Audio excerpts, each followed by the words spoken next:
50 square miles of Tokyo were burned. Tokyo was a wooden city, and when we dropped these firebombs, and it just burned it. The choice of incendiary bombs, where did that come from? I think the issue is not so much incendiary bombs. I think the issue is, in order to win a war, should you kill 100,000 people in one night by firebombing or any other way? LeMay's answer would be clearly yes. McNamara, do you mean to say that instead of killing 100,000, burning to death 100,000 Japanese civilians in that one night, we should have burned to death a lesser number or none, and then had our soldiers cross the beaches in Tokyo and been slaughtered in the tens of thousands? Is that what you're proposing? Why was it necessary to drop the nuclear bomb if LeMay was burning up Japan? And he went on from Tokyo to firebomb other cities. 58% of Yokohama. Yokohama is roughly the size of Cleveland. 58% of Cleveland destroyed.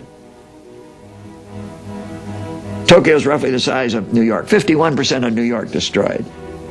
99% of the equivalent of Chattanooga, which was Toyama. 40% of the equivalent of Los Angeles, which was Nagoya. This was all done before the dropping of the nuclear bomb, which, by the way, was dropped by LeMay's command. Proportionality should be a guideline in war.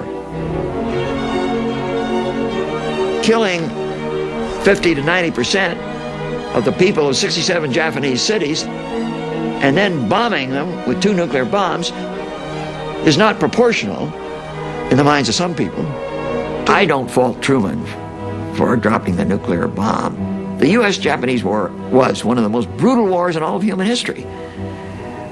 Kamikaze pilots, suicide, unbelievable. What one can criticize is that the human race prior to that time and today has not really grappled with what are, I'll call it, the rules of war.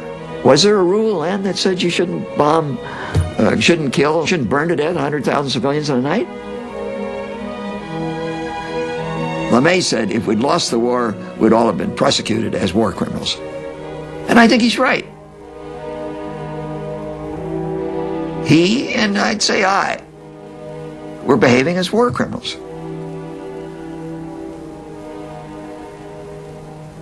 LeMay recognized that what he was doing would be thought immoral if his side had lost.